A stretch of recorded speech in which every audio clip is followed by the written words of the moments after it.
薄いのアホ。プリズムパワーメイクアップカードレディー。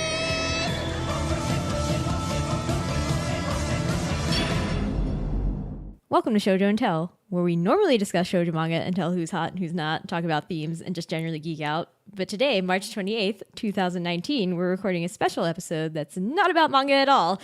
Nope. It's about the theatrical release of Fruits Basket and the 2.5D, I think that's how it was marketed, show of Sailor Moon called Pretty Guardian Sailor Moon The Super Live. I, your host, Ashley McDonald, dragged my friend and roommate Asher Softman along with me to Fruits Basket, so he's here to discuss that with me. Yay. Yay! Okay, and I'm going to apologize if this audio is bad. We are, jerry-rigging this and in the same room. We don't normally do this. I don't know what I'm doing. We're going to hope it's fine. It's very professional of us. Okay, so I went with a different friend to Sailor Moon. Pretty sure he doesn't want to be on this podcast, so I'm just going to ask? I didn't ask. But he also doesn't know that much about shoujos and Sailor Moon, so I was just like, whatever. So Asher's going to let me listen to me talk about that, I guess. Just like you. I'm a listener. Yes, exactly. Excellent. But yes, Fruits Basket first. Okay, so Asher, Yes. as the not as enthusiastic Fruits Basket person right now. That's a gentle way of putting it. That's the way of putting it. Yes, exactly.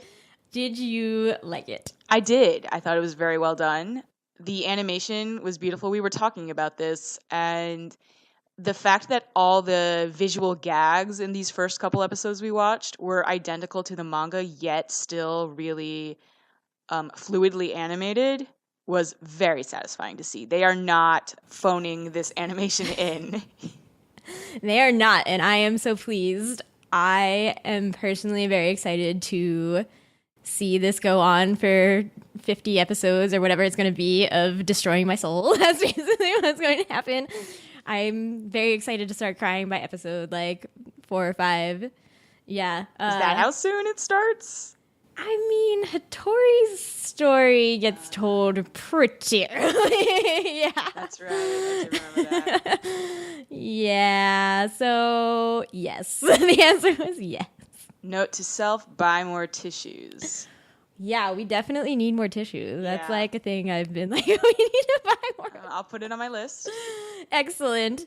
Yes. Caitlin, who has been on this podcast many times, actually tweeted at me being like, how much did you cry already? And I'm like, I didn't nothing in the first 2 episodes is yet cry worthy. Yet seeing my boy Kyo animated so well and being so tsundere, I was like, I love it so much. Oh my God, I'm in love. The voice acting is very good. I mean, we only watched the sub, so Yes. we saw the new Japanese voice actors for that, and they all seem like very sweet people. There was a 45-minute It was interview not that with long. them. It felt like 45 minutes. Okay, we were in that theater for a total of an hour and 15 minutes. So 40 minutes of it was at least Fruits Basket, or 38 minutes of it was actual Fruits Basket. Okay. You're like, math, that seems right, but my feelings.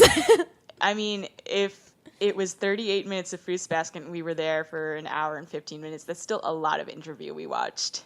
I mean, yes, but it was also both. It was kind of mean because it was here is the Japanese voice cast answering some questions, specifically for America. And we're like, oh, that's cool. And then they're like, okay, now have fun watching Fruits Basket. And then it's psych, now here are the English voice actors. And I was like, that was a little mean. Yeah. Well, that one wasn't as long, I feel. No, it was not as long, not at all. But because they didn't they were clearly answering questions that were not voiced. They were just saying stuff based on prompts that you were supposed to infer, right? Right. Which I think was possibly more mentally engaging, maybe. It was less impromptu also, so. Yeah. The Japanese people, they were cute, but they had to do the whole Japanese politeness, going on, complimenting each other too long. I'm like, let's simmer down. But yes, their voice acting was very good in the show. Yes. that the dude who was Kyo, like the way he looked visually as a real person, I was like, yeah, you're trying. They were all dressed up as their characters, you realize. Were they? Yeah. I didn't get the vibes as much from Yuki Dude. I got it from Yuki Dude most, and then I looked at the other two That's and I was 'cause you like, love oh, Yuki the these most. of the three. You definitely. I'm not sure, because I do like Kyo a lot, just not like you do. I think you like Yuki. I think Yuki has the most interesting stuff to dig into. Blah blah blah blah blah. Tsundere boy Kyo is the best. That's all you need. No, that's legit. That's legit. That's legit. Yeah, this animation, I'm very happy because I feel like shoujo anime usually always phones in that. Not always, but like 95% of the time. And there's so little of it that means that like Asher and I tried to name 5 iconic shoujo anime and we only named 4. Did we get one at the end? The 4 that we named were Sailor Moon, Cardcaptor Sakura, Utna. and Oran. Right. No, I thought there was a 5th. I thought I named a 5th. You tried real hard. I did try pretty hard. And I was just like, I don't think any of those are iconic enough. I'm sure now everybody's going to tweet me, hate, and be like, oh, I think we admitted that the original Fruits Basket was iconic. Yeah. Yeah. Bad but iconic. Yes, bad but iconic. Right. And now we're like, oh no, this is going to start like fandom wars, having a new anime and the manga and all. We don't care. We don't care. I don't care. I don't know about Ashley. I try very hard not to care. No, I am pretty certain I will love this new anime far more than the original. Having not seen the original, I'm sure I'll love it more too. You didn't see the original. Wow. I saw an episode of it, and I think I saw a clip of the end of it. I did read the manga, so like, don't come at me. Don't come at me. Don't come at me, bro. Yeah. I thought there were some points of animation where it was weird and it didn't quite land. Like the dramatic moment where Yuki and Toru are talking on their walk home from school and she gets a leaf in her hair.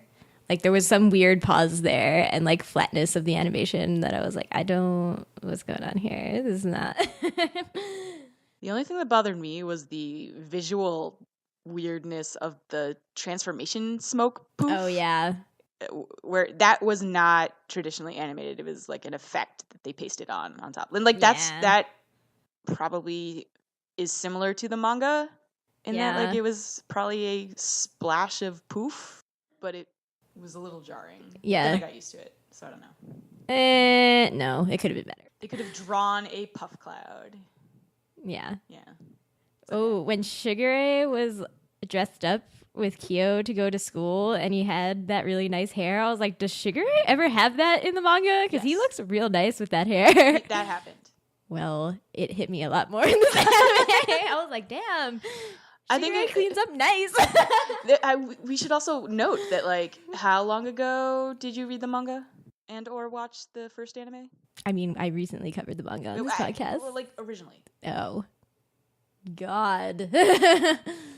2000. When would it have ended in English? I mean, I think, like, high school, so 2007. All right, so I think a point of interest is that we are now probably older than Shigure. I don't remember how old he is. Yeah, no, it's weird to be like, oh, the old characters in Fruits Basket, I am now their age. Yeah. That is strange. I do feel that I'm going to start paying more attention to them than to the high school kids. I'm just like, whatever, you guys are in high school. Whatever, you guys. High school's not even real, you guys. For all the young listeners out there, you think that everything in high school is important, but it's not. It's not. Life advice, just chillax. They're not going to take that advice.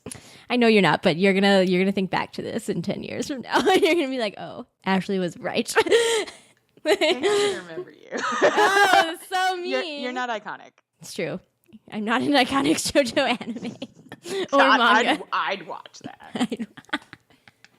Nobody else would. Okay, so we did get some comments. We got at least one comment about the dub, which, I'm curious about because we didn't watch the dub. Right.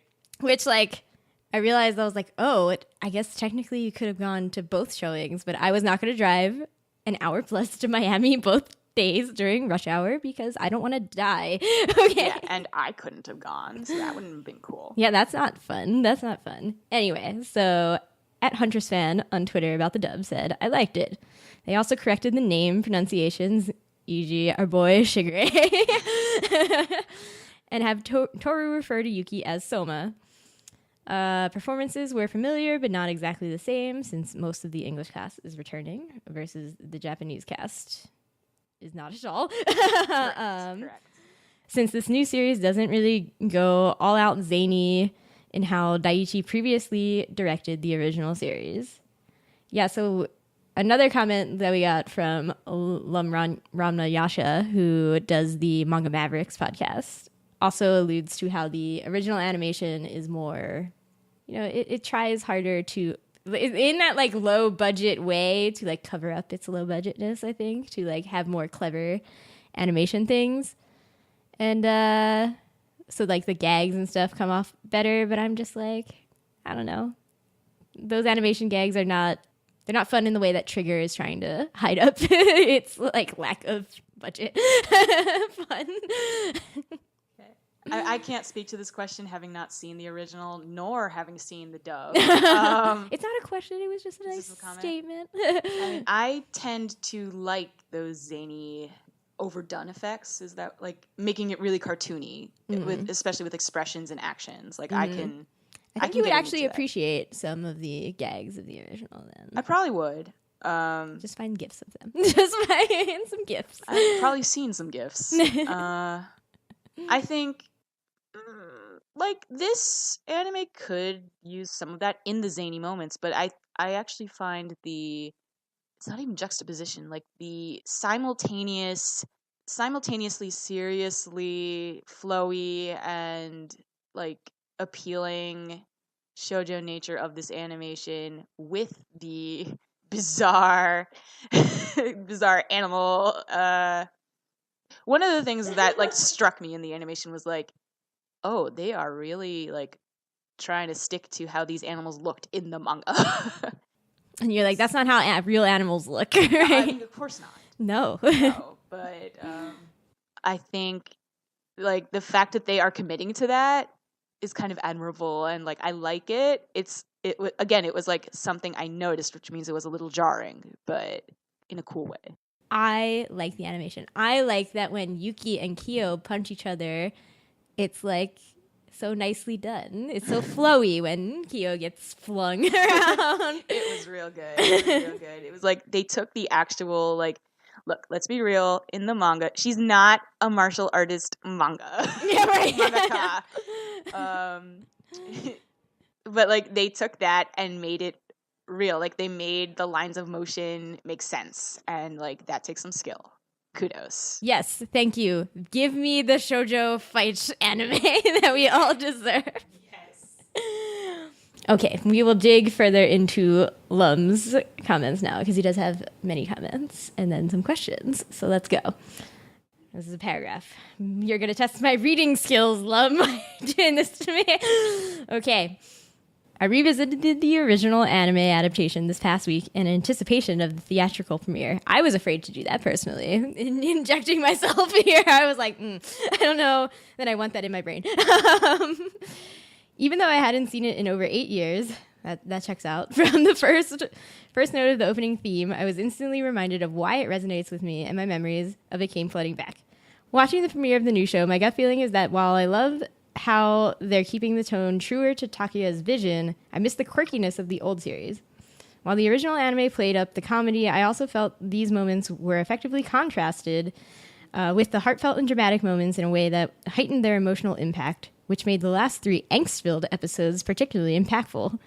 I also thought the original series was very creative in its artistry and played with experimental animation in interesting ways, particularly during both episodes focusing on the Yuki fan club. In contrast, I think the new show is very well made, but the execution doesn't stand out as much to me compared to the original. The stylistic choices in the new Fruits Basket felt similar to a lot of modern series, which isn't a bad thing, but I feel there's a certain unique charm from the original that is irreplicable. That said, the core of Fruits Basket's story is preserved, and I still felt the emotional weight So I'm very much looking forward to keeping up with this adaptation. I just feel a little disappointed that what I'm most looking forward to is seeing the story told rather than seeing how the story is told. Fair, but also me personally, looking at shoujo anime offerings as a whole, the biggest thing that I lament about shoujo anime, aside from the animation quality is never normally there, is that like it never makes it all the way through a shoujo anime, like ever. Right, it never makes it to the end of the manga. Yeah, it never makes it to the end of the manga. It's always like a 26 episode thing that gets through the first happy arc where they are in love and then they like kiss once and yay, everything's happy go lucky, and then it actually misses out on all the angst filled thing, like everything that's like truly worth it in Fruits Basket is in the, you know, second 2/3 and it's just kind of like shoujo anime never delves into the hard bits, I feel, basically, because it's always just getting together and never the hard parts of whatever their struggles happen to be, whether it's staying together, you know, graduating high school, like whatever it is, you know, there's always something. And so I am very much excited for the return of a shoujo anime that is more than 26 episodes and is actually going to supposedly complete a manga. Hear, hear. Hear, hear. Yeah. Asher and I tried to think of more recent, because in the 90s, it was actually pretty good. They actually finished, like, Fushigi Yugi actually does. Yeah. As an anime, get through that whole thing. Yeah, isn't that like 70-something episodes? Is it 50-something? 50-something, I think. Okay. Has some OAVs. Like, it gets there, though, and you're like, that's nice. Right. Magic Knight Wraith gets there. Card Captors gets there. They've put a lot of filler in, actually. I was about to say, actually, the problem is that they put too much filler in those things. Too much filler. Yeah. Sailor Moon gets there. Yeah, Sailor with a lot of filler. Yeah. And so I actually tried to think of more recent ones that had gone on longer, and we named, regrettably, Full Moon, which also puts in a lot of filler to get to its 50 whatever episodes. Full Moon no Sagashite, for those of you who don't know it. Which is only a 7-volume manga, and you know, if it had been a 26 episode anime, I think that would have been good. That would have been fine. That would have been good. I thought Kimi ni Todeke does have 38 episodes. It still only gets through a third of the manga, but like it has a second season, basically. That's nice. Then there's like Shugo Chara, which I haven't watched or read much of, but from what I know, don't feel that it deserves a 50-something episode anime. Come at me. Come at me, all. That's fine. And those are literally the only ones I can think of. I looked at lists and I was like, no, none of these. It's no good. So the shoujo manga or the shoujo anime landscape, the shoujo manga landscape is great. The shoujo anime landscape is less great. And therefore I am also glad that, like, you know, we live in an era where Banana Fish got an anime, and now Fruits Basket is getting a rebooted anime, and I'm like, this is the best timeline. Finally, things that like deserve adaptations are getting them, instead of, why don't we reboot Full Metal Alchemist for a third time or some BS like that? Don't mess with Brotherhood. It's perfect the way it is. Don't mess with You can't see how excited Ashley is gesturing right now, folks at home. But it's so good. I get frustrated because we live in the garbage timeline of like, what if Lion King but different animation? I'm like, no, shut up. Get out of my face. What if Aladdin but live action? No, who cares? What if Spider-Man for a fourth time? Hey, I came at you right there, bro. Some of us enjoy that. You enjoy the 50th reincarnation of Spider-Man? Honestly, I do. Anyway, no. I think that's a garbage timeline. I'm excited for the Banana Fish Fruits Basket timeline. That's fine, too. Anyway, okay, so Lem had some questions. How do you feel about the redesign of the Yuki fan club characters, particularly Makoto Minagawa? Do you feel they were missing some of the quirkiness, both in their designs and personalities, that they had in the manga and original anime adaptation? To be honest, And those are my least favorite characters. Of course. So yes, I looked at comparison photos of Motoko. So her redesign is nice. Her hair color is like drastically changed and stuff. Like it's gray instead of brown, which I think is more distinctive. That's fun. I feel that, like mostly those characters haven't had a lot of time to shine yet. I don't want them to shine, but like, sure, why not? like if they're getting through the whole manga, there's presumably going to be more episodes that are actually focused on them because they have their moments or whatever. So I actually don't like to normally do things like judge a thing based on 2 episodes of it, but like, so I reserve judgment on them basically. And Asher is like, I didn't watch the original. What do I know? Yes. Okay, question 2.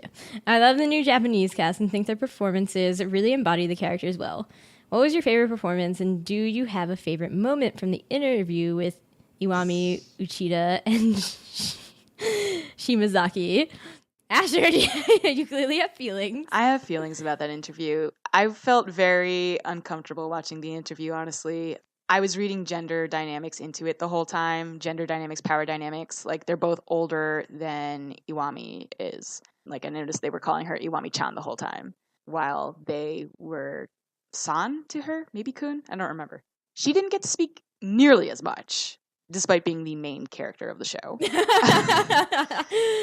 And the things she said were markedly more innocuous and impossible to take badly than the guys. Like, they got to share a little bit more about themselves. Her answers were all very cutesy and impenetrable. I do think they were all fantastic in their acting.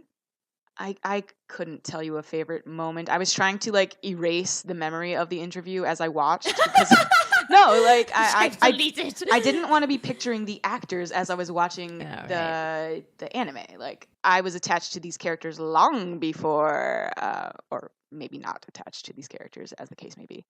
I have feelings. Asher doesn't like Toru. Let's just say it. Let's just say it. I don't like Toru.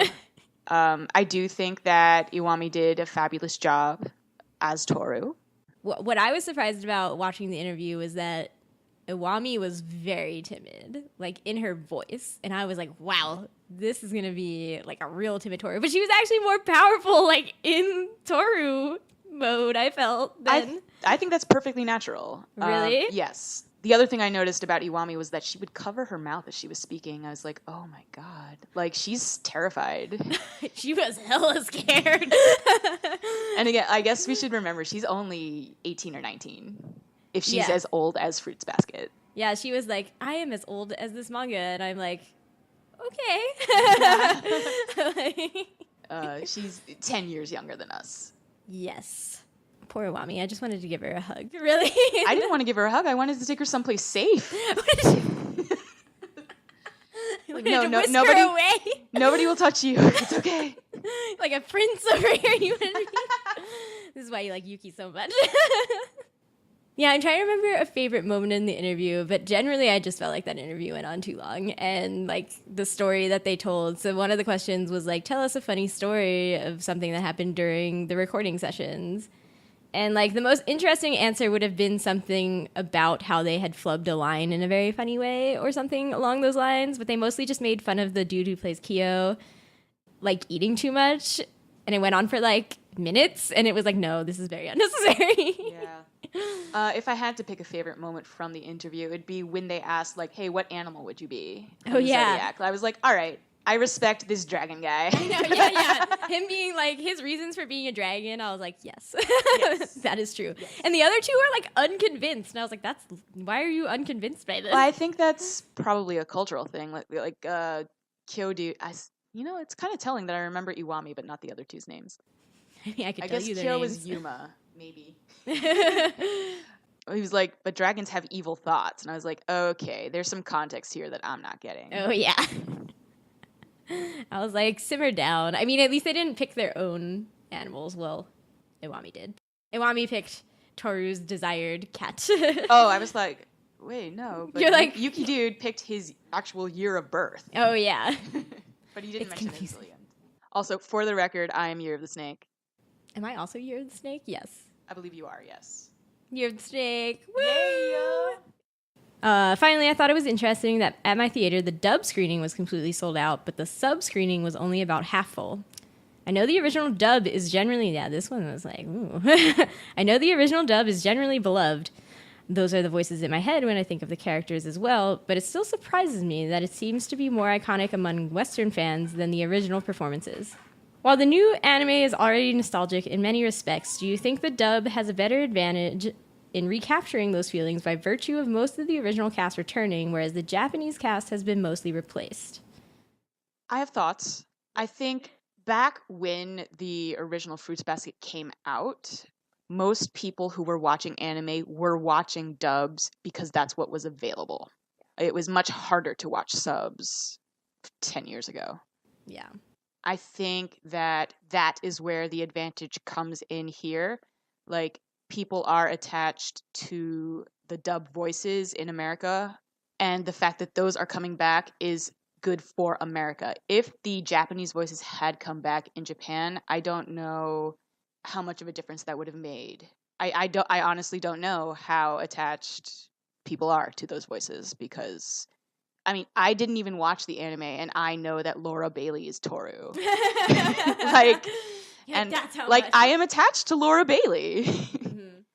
You had this presumption that Fruits Basket was perhaps more popular with Western fans also than Japanese fans. Yeah, I mean, I don't know how accurate that can possibly be, but I'm wondering about that. Yeah. I do see more of that hype than worldwide hype. Yeah, I'd be interested to know that. And for me, so I should mention that our sub showing was full. Yes. Yeah, it was seemingly sold out. I do know that when in purchasing the tickets, so I had bought them really early before they were like officially announced, because I was like, there's no way there's going to be a closer theater than this one that I'd already found, just because there were only like 50 theaters, right? So like the odds of a closer one also in Florida was like very slim. And so then later, after they had officially announced it, I went back to see how quickly it was like selling out or whatever. And I actually accidentally looked at the dub showing first, and I was like, wow, it's actually like almost sold out already. And then I was like, oh wait, that's the dub showing. And then I went back to the sub showing, and it wasn't. It was like actually still mostly empty. So like it did sell out faster, the dub showing, presumably. But I'm going to assume that both were sold out in Miami. I actually have very mixed feelings about the English cast mostly returning and the Japanese cast not returning at the behest of the manga author, because to me that seems semi-disrespectful to the manga author's wishes for the English cast to have all come back when she didn't want the Japanese cast to come back. I would have to know her reasoning for her request, and also, like, did she make a request about the English cast? No, but I still feel like, I don't know, to me I'd be like, I would want to extend that. That's fair. Anyway, those are all our thoughts about the fruits in the basket. I'm sure I will probably tweet about how much I cry while we watch this ongoing saga for the rest of the year. Maybe I'll get back on Twitter and also tweet about how much you cry. Excellent. Okay. Stock up on tissues. Yeah, we definitely need to buy tissues. Okay, so let's talk about Sailor Moon for a hot second. But honestly, the most question that I have seen out in the wild is, what the heck is this live Sailor Moon thing in the first place? So let me give you some context on that. Okay, so I didn't know what it was either. So backstory. I was like, hey friend, I'm going to come visit you in Washington, D.C., because I have a goal of seeing my Philadelphia Flyers, a hockey team, because y'all are nerds and don't sports. It's not a lie. I was like, I'm going to go see the Flyers play every other NHL team in like their away arena. So I was like, hey, they're playing the Capitals. I'm going to come. And it's also it was the first weekend of the Cherry Blossom Festival. And I was like, cool. So like, I'm going to do those things. And then he was like, yeah, that's awesome. Let's do that. And he's like, also, there's the Sailor Moon show. And I was like, what is this nonsense? And so, as I said before, I believe it is billed as a 2.5 dimensional show. What does that mean exactly? And so basically it's a very interactive, like it's a well-designed musical / light show. Okay. Essentially. The stage dynamics, particularly in the beginning, are like very lit. There's like screens, they're projecting like manga panels and like all these things while the cast is like doing stuff underneath, like the live cast is doing real things and like all these things. And it's like really cool. It's really cool production wise. You know, story wise, it goes through basically like the beginning of the story, I guess. Like basically where Asher and I have been watching the anime. Very slowly over Very 5 years at this slowly. point. Well, we basically haven't really been watching it, but we stopped around episode like 40, which is... We were at the beginning of... Are we still in the Jadeite arc? Not Jadeite, Zoisite. We're still in the Zoisite arc. Yes. And so basically I think this show goes through that. Like it doesn't do any of the beginning, like all the other Zites are like, who cares? Like it's only... They didn't do Jadeite? It's only like Tuxedo Mask getting captured. Oh. Basically. Oh wait, we're at the beginning of the Kunzite arc. Oh yeah. Okay, so it's only him. But yeah, so it's like it's basically, you know, it's a very rudimentary like telling of the beginning, getting together, establishing the cast, and that's fine. And like it's great. The lights are awesome. I love anytime they did like, you know, they did fight scenes and there's lights and they're singing, they're doing choreographed dancing. I'm like, I am so here for this. Like, what is up? Yeah. So here for it. So that's basically what this show is. And it was very special because there are only like 4 showings happening in America, and one of them was in Washington, D.C. It was for the Cherry Blossom Festival, actually. Makes sense. Yeah, and then the other ones are in New York City this coming weekend. Naturally. Sorry, America, you need to be less big. That's basically... Yeah. That's basically the thing. Oh, yes. Oh, yeah. Okay. So the friend I went with, again, is not an anime nerd, and he's like, yeah, Sailor Moon, that's a thing I liked when I was a child. And he's like, yeah, it's old. He's like explaining it to his friends. We went out like one night, and so he's explaining it to his friends what we're going to do this weekend, like the next day or whatever. And he's like, yeah, Sailor Moon was popular in like the 90s. And he's like, is it still popular in all these things? And I was like, bro, the anime nerds go hard. They're going to come in cosplay. It's going to be sold out. Just wait. Oh, man. And then he was like, oh, yes, I see now. I was like, you have underestimated the Sailor and the Moons. Normal dude. I know. Poor normie. I dragged Sailor Moon. Oh, he was a good sport about it. It's fine. He was a good sport. Yes, he is a good friend. Anyway, so one of my friends, Loyola, you know, was like asking me about it. She asked me all these questions. Some of them I cannot answer. But, you know, some basic questions. Was Luna there? Okay. No, they did not have a cat on stage. What? Luna was at one point one of the, like, manga panel projections onto fancy screens. Lame. No, it was fine. They could have had an actress be Luna.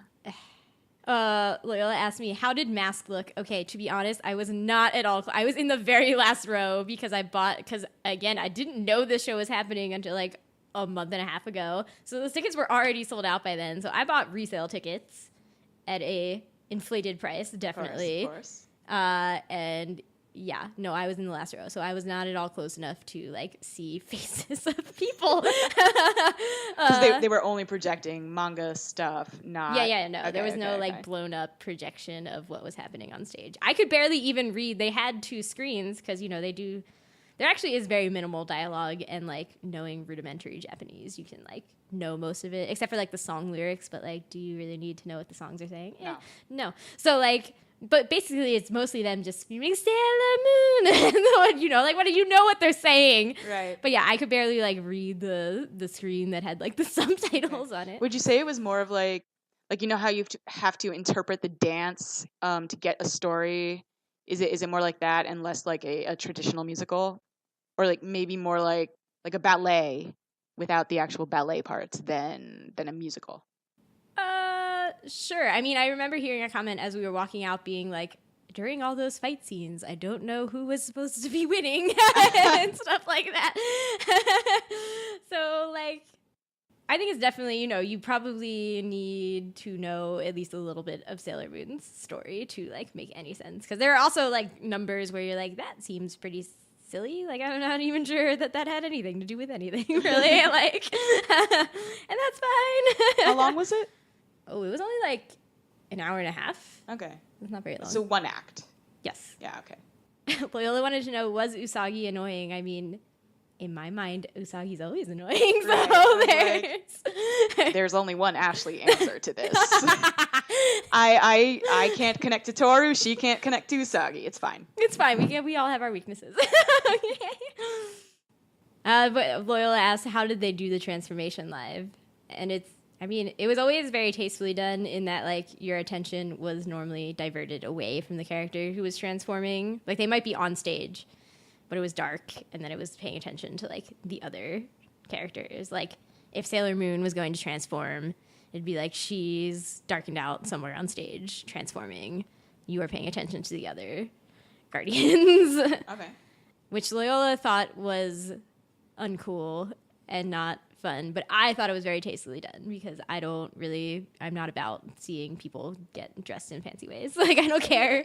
Again, it's like an iconic thing is the transformation sequence. So, like, I can understand where Loyola is coming from, but, like, you're looking at 14-year-old girls covered in ribbons. Like, I know, right? Exactly. Like, calm down, everybody. Did they play the theme song? Yes, obviously. Of course. Of course they did. You can't not. No, you can't not. Exactly. Yeah, so, like, Sailor Moon live show, it was fun. I just feel very lucky that I happened to, like, be in the city that it was going to be in. Like, it was pure chance. I'm a little jealous. I like Sailor Moon more than you do, I feel. You definitely like Sailor Moon more than I do. All right, that's fine. You can be jealous. Okay. Honestly, like, lots of people who probably like Sailor Moon more than I did deserve to be at the show more. It's okay, but you got to go, and it was fun, so I'm glad. It was fun. Yes, I got to see all the Sailor Moon nerds. It's weird for me to go to these very specific showings because I feel actually that almost everybody there is way more hyped than me about the things. Asher knows that this is my struggle. My struggle is that I cannot normally reach people's hype level about anything ever. And as an introvert, that's very tiring. Yeah. I mean, I feel that you are often much more hype about things than I am. Wow. You're soups mellow then. I'm pretty mellow generally. Yeah. Yesterday I was pretty hype, but I think I was more hype about... So in honor of Fruits Basket Day, I woke up real early and made onigiri. And it was a lot of fun. And I completely surprised Ashley. She had no idea, even though I didn't hide anything. The umeboshi were in the fridge on the top shelf. You guys, I had written on my meal plan calendar thing, onigiri and furuba day. Okay, first of all, I didn't look at that. You never look at that. No. I'm very bad at food. So I saw the umeboshi in the refrigerator and I was just like, interesting. And then just like ignored that. Asher had also been like, don't eat the rest of the curry. And I was like, okay. And mildly I was like, why? And then I was like, I don't care. Like 5 seconds later. Yeah. But like, I don't know. Ashley took me to a hockey game a couple months ago, and I was like, all right, this is okay. This is okay. It was fun. Ashley gets more angry about things than I do. That's certainly true. You know, I feel that the world is doing an injustice to the shoujo everything, and I feel like being able to see these two special events, I was like, finally, the universe is correcting itself. You can hear how hype Ashley is right now, right? Like, you can hear this. You see this. You see this. I'm going to auto level it so that I'm just flat. Okay, so those were our thoughts on those things. Thanks for listening to Shojo Tell. If you happen to see either of these special live events of Fruits Basket or Sailor Moon, please write us to how you felt about those. That would be fun. I want to read about how all of you shoujo nerds have been feeling about these things. We're at Shojo Tell on Twitter, Tumblr, Facebook, Instagram, and you can email shojoandtell@gmail.com. Are you excited every time you see a new episode from us? Then you should leave a review in iTunes or Stitcher, because that makes me feel good and it helps more people find the podcast. Even if you left a 1-star review, I would feel good about it. Asher's calling me out on BS right now. Whatever, man. Thanks again for listening. We'll be back next time for a proper episode about manga to discuss all of Everyone's Getting Married by Izumi Miyazono. In that episode, we are going to lament how there's not enough cybersex in that manga. That is an actual part of the discussion. It's actually a large part of the discussion, so get hype about that. Stay tuned. Until then, bye. Bye.